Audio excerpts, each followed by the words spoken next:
Today, we're going to be talking about how to create content when you're not feeling inspired.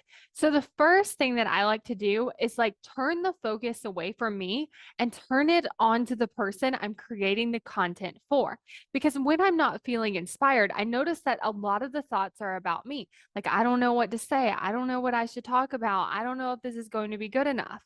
But when I start to think about the person that's listening, I then start to get inspired. So I like to ask myself, what do I want to share with this person today? What does this person need to hear? What could help this person? I also like to think about how I feel when I'm consuming content. I have favorite podcasts. And so I get so excited to wake up and listen. And sometimes I even re listen and I go back to old episodes and I'm so excited to listen to that podcast. And then I think about the person that is so excited to hear my podcast, that loves my podcast, that goes back and listens, that gets excited to listen every time there's a new episode. And so that really helps me to connect to the person that I'm creating this for, which helps create me feeling inspired to create the content. The other thing that I really like to do is just make it very simple. What's something I could talk about that maybe I've talked about before, but I could use a different example or could say it in a different way? What's something I'm really passionate about? And how can I talk about that so that it's something that's really easy and natural for me to say?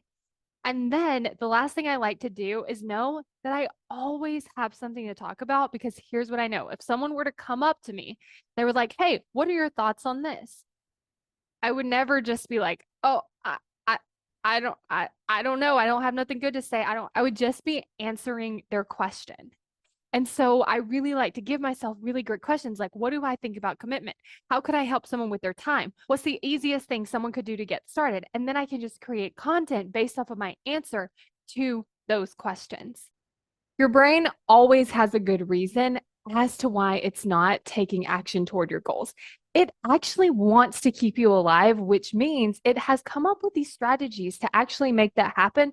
But unfortunately, those same strategies don't work for changing, creating something new, or achieving your goal. So, if you want to learn about the strategies that your brain is actually using right now, then you want to get instant access to this video because we're going to talk about what is your brain naturally wired to do, how it's not really working for you, and how you can actually start to change that and improve it and make progress so that your brain is more wired to help you take action and achieve your goals. Go to successbykayla.com to sign up and get instant access to that video. And then you're also going to be on my email list. So get ready for some really great emails that are going to help you take action toward your goals now.